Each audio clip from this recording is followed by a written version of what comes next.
J'ai le plaisir d'accueillir Caroline Touloupas, qui est radiologue à Saint-Joseph, qui nous aide beaucoup au quotidien et nous rend bien des services pour nos patients et qui va venir aujourd'hui nous parler de l'embolisation hémorroïdaire qui porte ses fruits. On t'écoute, Caroline, merci. Bonjour à tous, merci de l'invitation à venir discuter avec vous de l'embolisation des artères hémorroïdaires. Est-ce que c'est une technique qui marche ? Un très bref rappel sur la pathologie hémorroïdaire. Je pense que c'est important de souligner que c'est extrêmement fréquent. Donc ça va toucher une très large population. Est-ce que ça va être des patients jeunes, ça va être des patients plus âgés, avec des comorbidités, notamment pour la symptomatologie hémorragique, avec la gestion des anticoagulants, qui va poser quand même beaucoup de soucis, qui vont notamment aggraver la symptomatologie hémorragique, jusqu'à parfois un retentissement qui est très important, avec des patients parfois assez graves, avec une anémie très profonde, qui va nécessiter des transfusions à répétition. Je crois que vous connaissez bien tout ça. Mais néanmoins, ça reste une pathologie bénigne. Donc forcément, on va être amené à privilégier les traitements qui sont sûrs et surtout sans complications. Donc pour ça, vous avez multiples traitements que vous pouvez proposer tout au long de la prise en charge d'un patient. L'embolisation des artères hémorroïdaires, c'est une technique assez ancienne qui a été décrite dans les années 90 par un professeur en Russie, donc sans trop de suite. Et la technique va retrouver son essor en fait, dans les années 2014-2015 grâce à Vincent Vidal à Marseille et qui va continuer d'augmenter. De plus en plus de patients vont bénéficier de cette embolisation. Un bref rappel anatomique extrêmement important pour comprendre l'enjeu et en fait, comment ça se passe. Les paquets hémorroïdaires, ça va être une communication artério-veineuse et ça va être principalement alimenté par l'artère rectale supérieure qui naît de l'artère mésentérique inférieure. En suppléance, et souvent avec une moins grande proportion, il va y avoir une vascularisation par l'artère rectale moyenne et inférieure, qui sont des artères qui sont toujours présentes, mais qui sont souvent de plus petit calibre et qui vont permettre une suppléance, mais souvent ça va être des petits débits. Et en fait, c'est important puisque l'embolisation, on voit ici l'artère mésentérique inférieure avec les artères rectales supérieures qui vont être la cible de l'embolisation. L'idée, ça va être de diminuer extrêmement le débit artériel pour qu'il n'y ait plus de symptômes hémorragiques. Et on sait qu'il y a les artères rectales moyennes et inférieures et moyennes qui sont là et donc ils vont préserver une vascularisation, on va dire, de base pour éviter toute ischémie du canal anal. Donc la technique en salle de radiologie, elle est assez simple, ça se passe sous anesthésie locale, principalement en ambulatoire, 80% des patients. Les 20%, en fait, c'est des patients qui arrivent dans des situations assez graves, donc on les prend quand ils sont hospitalisés en proctologie. On va privilégier soit la voie radiale pour les patients qui sont sous anticoagulants et qu'on ne peut pas arrêter, soit la voie fémorale pour tout autre patient. Ce qui est utilisé aujourd'hui, ça va être vraiment comme agent embolisation ce qu'on appelle les coils. Et c'est ces petits sortes de ressorts que vous voyez là qui vont boucher l'artère le plus distalement possible. Donc, dans un premier temps, on va ne cibler que les artères rectales supérieures dont je vous ai parlé, puisque c'est elles qui vascularisent à 90% le paquet hémorroïdaire. En termes d'efficacité maintenant, beaucoup d'études depuis les années 2014-2015, avec des études surtout rétrospectives, mais également des études prospectives, et deux méta-analyses, la première en 2020 et la deuxième en 2021, qui va respectivement inclure 250 et 380 patients. Et en termes de succès, donc, entre 63 et 97%, en fait, globalement, 80% d'efficacité. Mais efficace sur quoi ? Sur les saignements. Donc, c'est vraiment primordial, on n'embolise que des patients qui saignent, donc qui vont être évalués grâce au score de saignement, et on va avoir une diminution significative de ce symptôme. Un peu moins connu, ça va être la douleur. Ce n'est pas forcément ce qu'on attendait, mais il y a une diminution significative de la douleur, probablement parce que les hémorroïdes sont un peu moins congestives, et les patients sont améliorés aussi de ce côté-là. Une amélioration de la qualité de vie avec plusieurs scores qu'on peut retrouver dans la littérature. En revanche, pas d'amélioration du prolapsus hémorroïdaire. Ce qui est important parce que si le patient est gêné, si son retentissement, c'est vraiment ça qui le gêne, le prolapsus, il ne faut pas proposer en première intention l'embolisation hémorroïdaire. Une autre étude qui montre absolument les mêmes résultats, une diminution significative de la douleur, des saignements, de tous les critères de qualité de vie, mais sans amélioration du prolapsus. Une étude assez intéressante, parce que c'est la seule étude avec des critères de jugement, on va dire, plus morphologiques. Un examen physique avant et après embolisation qui montrait en fait une diminution de la taille du paquet hémorroïdaire d'environ 50% et une diminution du flux d'environ 50% au niveau des paquets hémorroïdaires, sans que ça atteigne, en fait, sans du tout modification du flux au niveau du rectum ou du sigmoïde. En cas d'échec, que faire ?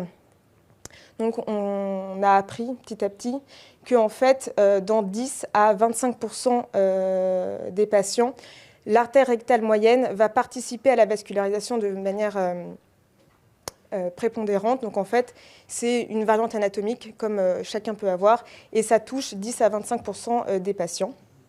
Donc, on va pouvoir proposer une deuxième séance. Vous allez me dire pourquoi on ne fait pas tout en même temps. Comme ce que j'ai dit, l'idée, c'est de vraiment diminuer le débit. Ce n'est pas d'occlure toutes les artères qui vont vraiment au paquet hémorroïdaire, mais juste d'arrêter les symptômes. Et comme ça reste 10 à 15%, ça dure déjà environ 1h, 1h30 l'embolisation, on n'a pas envie de prolonger pour le patient qui ne dort pas, ça peut être un peu long. Quels patients ont été inclus dans toutes ces études ? C'est des patients, encore une fois, qui saignent. C'est des patients assez graves, avec des scores de saignement dans les différentes études qui sont en médiane à 5,5 ou même à 7 dans cette étude à l'HEGP. Donc, c'est des saignements souvent assez importants. C'est des patients avec des comorbidités. Il y avait dans cette étude environ 2/3 des patients qui étaient sous anticoagulants et souvent qui ne pouvaient pas être arrêtés. Et enfin, c'est des patients qui ont déjà eu des traitements soit instrumentaux, soit même des traitements chirurgicaux, avec certains qui avaient l'hémorroïdectomie. Pour combien de temps ? Ça va être un peu la question, avec des études qui ont un critère de jugement environ à 3 ou 12 mois, mais rarement plus. C'est une technique quand même qui est relativement récente. Et ça va être toute la question. Donc, comme je vous ai dit, soit il y a une récidive très précoce, soit ça ne marche pas, soit ça arrive tout de suite après. Dans ce cas-là, on va être dans la catégorie, en fait, les patients vont avoir une artère rectale moyenne qui était présente et de gros calibre. Pas beaucoup de données à très long terme, probablement qu'il va y avoir une collatéralité qui va se développer. Et à nouveau, on va pouvoir proposer une deuxième embolisation, ciblant à nouveau les artères rectales moyennes qui se sont probablement développées secondairement. Une petite question plus radiologique, mais voilà, moi je vous ai présenté les fameux coils qu'on utilise, que presque tous les centres utilisent. Mais il va y avoir la question de l'utilisation des microparticules, qui sont des petites billes qui vont aller beaucoup plus loin. Donc on utilise pour beaucoup d'autres indications, qui vont faire du coup plus d'ischémie. Plus on va loin, plus on va boucher en distalité, plus ça va faire de l'ischémie. Donc avec cette étude qui a été réalisée en 2021, 93% d'efficacité, donc on a l'impression que ça marche encore mieux. Mais il y a un peu plus de complications, avec 70% d'ulcération de la muqueuse anale qui avait été retrouvée après l'embolisation. Des complications peu graves qui avaient toutes cicatrisé normalement. Mais c'est vrai qu'il faut savoir que ça existe. Les mêmes résultats avaient été retrouvés sur des modèles animaux, avec beaucoup plus d'ischémie quand on utilisait ces fameuses microparticules. En revanche, la seule étude randomisée avec des patients soit embolisés par coil, soit embolisés par microparticules, pas de différence ni en efficacité, ni en complications. Mais la tendance veut qu'on pense que ça marche un peu mieux, mais avec un prix à payer. J'en reviens du coup à on va dire, l'embolisation un peu plus classique par coil. Aucune complication grave, que ce soit dans la littérature ou dans notre pratique courante. Complications mineures, hématomes au point de ponction ou des douleurs, en fait, surtout per procédure. Dès le lendemain, il n'y a vraiment plus rien en général qui subsiste. Et à nouveau, la discussion de la microparticule que je pense qu'on va se poser dans les quelques années à venir, ça a été ce qu'on va vouloir gagner en efficacité, mais avec un peu plus d'ulcération. Dans la littérature, il y a eu une ischémie sévère. Je pense que c'est un peu anecdotique, puisqu'en fait, encore une fois, c'était recto-sigmoïdienne, donc probablement un reflux des billes, ce qui n'est pas censé trop arriver. Donc, efficace, j'espère que je vous aurai à peu près convaincu. Mais c'est vrai que ce qui est important, c'est de bien sélectionner les patients. Il faut des patients qui saignent et qu'il ne faut pas que leur retentissement, leur gêne principal soit le prolapsus. Alors maintenant, il y a des équipes, notamment à Marseille, qui parfois réalisent une embolisation première et après qui font une chirurgie une fois que les saignements parfois graves se sont interrompus. Pas de contre-indication particulière, notamment l'hémostase, je pense que c'est vraiment le principal point important. Pas de complications, important. Et je pense que ça va être dans les années à venir, voir la récidive, quoi faire, et dans les suivis à très long terme.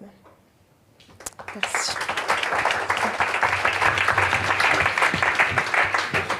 Merci beaucoup Caroline, c'est absolument passionnant et prometteur.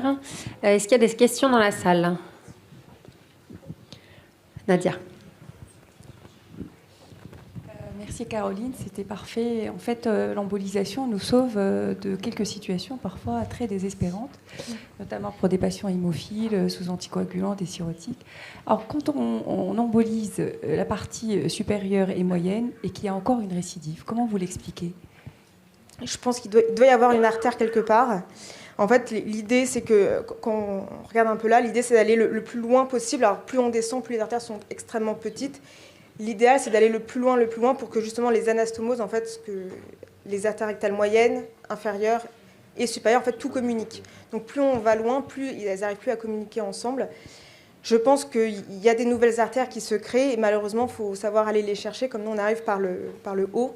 Je pense qu'à un moment, on est quand même limité. Et puis quand on a bloqué l'accès, on ne peut plus y retourner par le même endroit, on va dire. Ah, d'accord. En fait, on réembolise, on peut retourner, et souvent il y a une nouvelle artère qui est apparue, donc ça on le réembolise, mais une fois qu'on a tout bouché, malheureusement...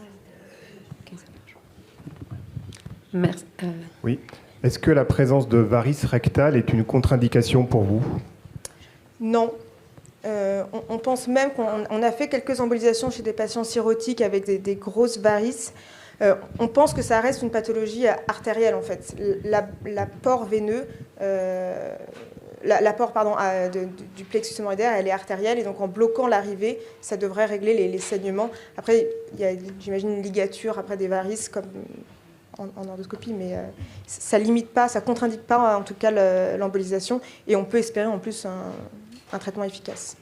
Et tu n'avais pas de particularité chez ces patients cirrhotiques anatomiques? Non, c'est vrai que plus les patients saignent, plus ils ont des saignements très importants, plus les artères que vous voyez sont extrêmement larges et nombreuses. Alors, une dernière de la salle. C'est contre-indiqué donc chez les rendus osculaires? Non, pas particulièrement. Enfin, on n'en a pas eu, je réfléchis. Je pense que là où on peut se poser des questions, c'est sur les maladies qu'on a des pathologies artérielles du tissu conjonctif, type les rendus osculaires, où là, on va en fait avoir plus de complications que de gains espérés. Mais rendus osculaires, j'en ai pas fait, mais je ne pense pas qu'il y ait de réelles contre-indications. Dernière question, pardon. Merci Caroline. Est-ce qu'on connaît les facteurs prédictifs d'échec? Notamment, est-ce que le grade hémorroïdaire peut jouer? Parce que moi, j'ai toujours du mal, quand je vois des patients qui ont une procidence avec des hémorroïdes énormes, de me dire que l'embolisation va suffire pour arrêter les saignements. Le seul facteur, en tout cas retrouvé, ça va être vraiment l'artère rectale moyenne, donc cette variante anatomique, qu'on va pouvoir récupérer un peu grâce à une deuxième embolisation. Le grade... En fait, c'est plus sur le retentissement fonctionnel. S'ils ont un grade élevé, ils vont être un peu plus gênés, donc ils vont être contents parce qu'ils saignent moins, mais il va toujours avoir une gêne qui persiste, et parfois en fait, la gêne change. Ils disent on est gêné par des saignements, puis quand on les revoit, ils disent oui, ça saigne plus, mais je suis un peu gêné maintenant par le prépuce. Et c'est vrai qu'on a eu quelques grades 4 qui ne pouvaient pas être opérés, et ça a arrêté le saignement, mais bon, ça n'a pas tout réglé. Et quand vous faites l'artériographie, on ne peut pas du tout prédire l'histoire de l'artère rectale moyenne? En fait, en opacifiant très fort, on peut voir s'il y a justement les artères rectales moyennes qui sont à reflux. Et maintenant, on sait... Donc, soit on fait parfois des embolisations quand l'artère rectale moyenne est de la même taille que l'artère rectale supérieure, on sait qu'elle entre en jeu. Donc, soit tout s'est bien passé, le patient est jeune, et on fait l'artère rectale moyenne dans le même temps. Mais en fait, c'est tout un autre chemin, parce que ça naît des artères hypogastriques, et c'est un peu plus compliqué. Merci beaucoup, Caroline. C'est passionnant. On pourrait en parler des heures.